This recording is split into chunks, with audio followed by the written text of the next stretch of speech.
Let me. So this is what's going on. We're getting a flash flood warning. So let's watch out for flash floods on the 18th floor.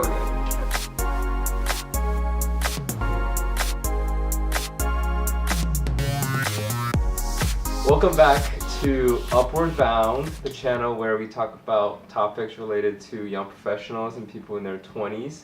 We have a very, very special episode today about applying to graduate school and also other topics about during graduate school.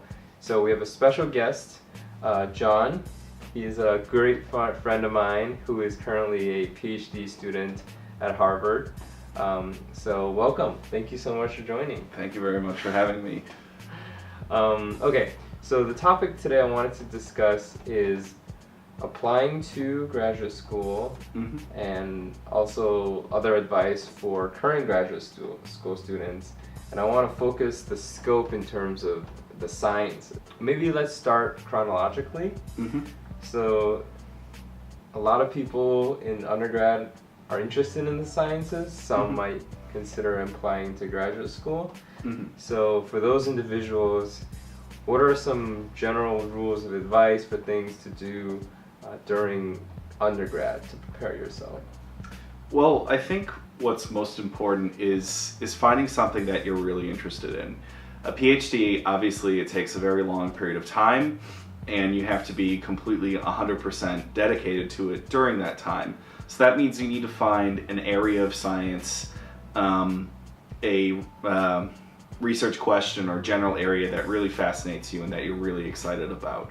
Discovering whether you have that passion is really the most important thing for an undergrad. And if you do, that's great. And being a PhD student, going into science, it's a wonderful career path. If you don't have that passion, honestly, I don't think a PhD is for you, because a PhD requires so much dedication and so much time and so much sacrifice that if you don't have that passion, then there's plenty of other things out there which you would be passionate about. And I actually don't think that's unique to the PhD. I think in career paths in general, it's really important to be doing something that you really love. So how would you assess whether you are interested in the sciences? Well, I think what's most important is it's not simply just taking classes and reading as much as you can. It's really getting involved with research. Doing research in a lab, working for a professor, is really the most important thing. And by research, I don't just mean being in the lab. I really mean having your own project or your own mini project, something that you can spend probably at least 10 hours a week on, maybe 20 or 30 even, and where you have some degree of independence. I think finding an opportunity like that is really what's most important, because by doing that research, you could basically ask yourself two things. You can see how interested how interested you are in the particulars of the research that you're doing, the particular questions, the field in general. Maybe it's cancer research and you really like cancer, but then also just the process of doing research. Do you enjoy that? Do you enjoy trying to solve scientific problems? Do you enjoy trying to work things out on your own? Do you enjoy doing the techniques? Do you like doing this in particular? And what you might find is you might do, maybe you'll start off in chemistry research and find out you like doing research, but for whatever reason you don't like that particular lab or that particular problem that you're working on. If you find yourself in that situation, a lot of people do, it's perfectly acceptable to work at that position for maybe a summer or maybe a semester or a year and then find something else. It's perfectly fine to have multiple different research opportunities. Yeah, exactly. And especially because in your undergrad, your time is precious as well. I mean, you're pretty much working for free, right? Yeah. For your PI, you have to be interested. You have to get something out of it. Yeah, that's definitely true. So let's move on to maybe later in the undergrad process. Say you've determined, you know what, I am interested in the sciences, research, and I want to apply to a graduate program. Any advice on the application process, what you do need, don't need? Well, I'd say what's most important is your research experience. And what I mean by this is basically having done a lot of it.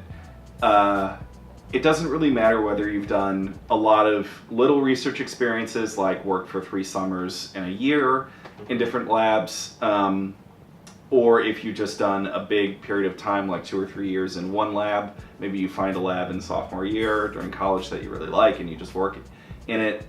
It doesn't really matter whether you've done a lot of short research experiences or one kind of long one. What matters is that you have a lot of research experience, a lot of experience working working in the field that you're going into. You probably want minimum 2 years. Probably 3 years is better, or maybe bare minimum like 1 year and 2 summers, something like that. There's no hard and fast rule, but you want as much as possible. What else is important for the application process? Well, grades and GPA definitely are important, but they're not important in the way that you might think based on your experience with undergrad applications, or the experience some of your friends may have applying to professional schools like law school or medical school. Grades and GPA are really used to basically filter out the candidates, basically take in the whole set of people who applied and then look in more depth at applications which meet the general cutoffs for GPA and GRE. So that's really how they're used. And I don't actually remember, the cutoffs for GRE really depend a lot on the field, like physics and engineering and things you're pretty much gonna want a perfect on the math section or near perfect. Other fields like biology doesn't matter that much. And with GPA, you're gonna want probably at least like a 3.5 GPA, something like that. And you're gonna wanna do well in science classes and classes that are in your field. You're gonna obviously want it to do as well as possible, but it's definitely not the sort of thing where you need absolute straight A's. And it's not like med school or law school or things like that where it can be quite difficult if you don't have a near perfect record. Basically, you want to get above those thresholds, and then what distinguishes people at those thresholds is basically it's the quantity and quality of research experience. I think probably quantity first and quality second, because you're still an undergrad. You're not going to be winning Nobel Prize as an undergrad. It's just that simple. So those are the things to think about for the application. It's not the sort of thing where you should apply to 20 different schools. You should apply to schools which I would say you should apply to schools almost exclusively at the top of your field for a variety of reasons. But I think you should be aiming as high as you can go. But at the same time, I wouldn't apply to more than, say, 7 or 8 schools. So you want to think about, like, what are the best schools for what I want to do? What are the best schools for the areas that I am most interested in? And some might be, you have to do that research. It's not just simply the most well-known schools. It's not the most well-known schools. So say you are in graduate school, freshly minted grad student.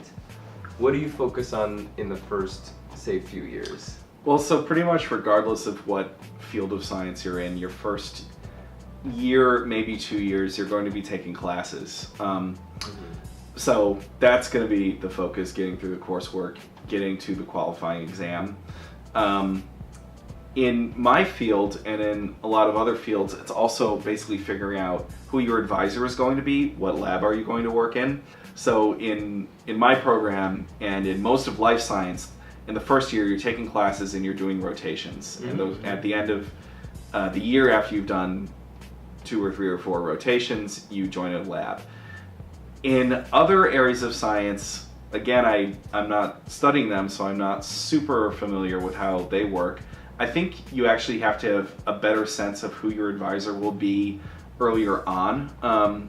Some programs have a rotation period or have a period maybe in the first semester or something where you meet with various professors and then figure out who you want to work for. I think in some fields and some programs you need to have some sense of that information even going in. That's really the big things in the first year and maybe the second year. Doing classes and then figuring out who your thesis advisor is going to be. So, in the middle of grad school, what would you say is the milestone? Is the qualifying exam that milestone? Nope. In the Qualifying exam is not a milestone. The qualifying exam is a formality that you need to meet the requirements of your program. Okay. That's actually something which can be a little disconcerting about grad school. There are no milestones. There are none.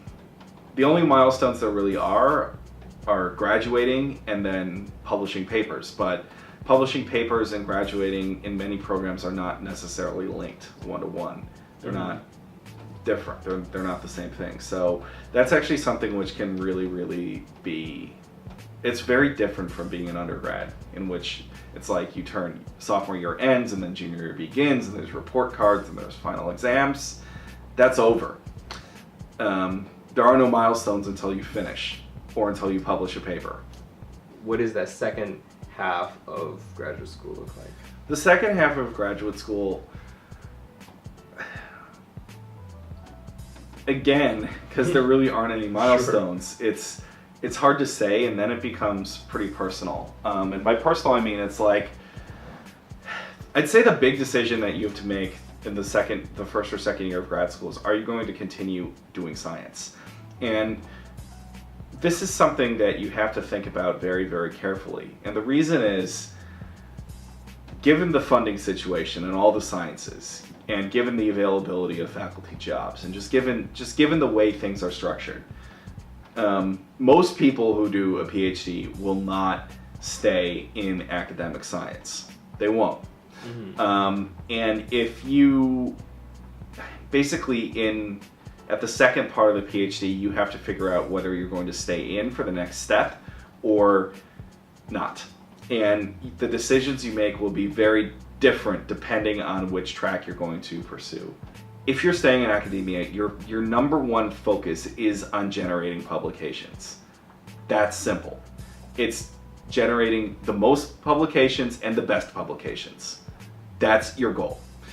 It's establishing a track record of publishable studies. If you aren't staying on that track, then publication really doesn't have to be your focus unless your program specifically requires it, and then you have to think about what else you can do, what else you're interested in. So to close out this video, could you offer some last words of advice for both prospective graduate students as well as current graduate students? So for prospective graduate students, I'd say the number one point of advice is do as much research as possible. And by research, I mean as much work in your field of interest or even just related fields as possible. So you get the best experience you can doing science, the most varied experience. Just do a lot of research, because if you're doing a PhD, that's what you're doing for a living. If you're an early stage student, what I would say is most important is choosing your advisor carefully and making sure that you have a good relationship with your advisor. And probably one of the best ways of doing that is to try to choose an advisor that you have a good relationship. So the biggest decision you'll make as an early stage student is who your advisor will be. And making that decision is going to be the most important one. So you should choose wisely. And if you're a later stage student, I'd say the most important thing you need to think about is whether you will continue doing science or not. What career path do you want to follow afterwards? If you follow the academic science path, then your focus is on doing the most exciting, high-impact science that you possibly can, and publishing it. If you are focusing on industry, networking is incredibly important, and generating a good record of publications is also important. If you're focusing on something other than those two, if you want to do consulting, you want to do patent law, you want to do venture capital, you want to do something totally different, then your focus should not be, I don't think should be trying to bang out the biggest, grandest thesis that you possibly can, leading to the biggest publication that you can. A lot of it is really going to be networking and figuring out exactly what you want to do. Yep. So that's what I'd say. All right. Well, thank you so much, John. Yeah, you're welcome. If you have questions for John, feel free to leave them in the section below. Otherwise, thank you so much for watching. We'll see you next time. Good luck.